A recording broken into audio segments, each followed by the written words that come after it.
Արդյունքները ներկայացնում ենք հանրությանը, այդ թվում նաև այսպիսի ասուլիսների միջոցով, ասեմ, որ իհարկե առաջին եռամսյակը այս տարվա աչքի ընկավ հարաբերական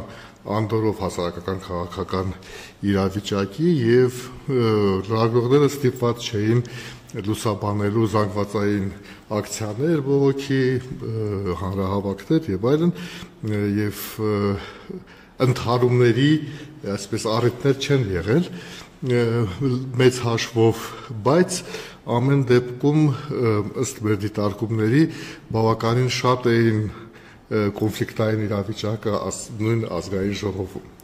Առհասարակ առաջին եռամսյակի ընթացքում մենք բոլոր մեր դասակարգմամբ արձանագրված խախտումների քանակը ասեմ, որ 56 դեպք ենք արձանագրել եւ դրանցից երկուսը ֆիզիկական բռնություններ են, 25-ը տարբեր տեսակի այլ ճնշումներ եւ 29-ը տեղեկություններ ստանալու եւ տարածելու իրավունքի խախտումներ։ Մշտական ընթացքում ճնշումները եւ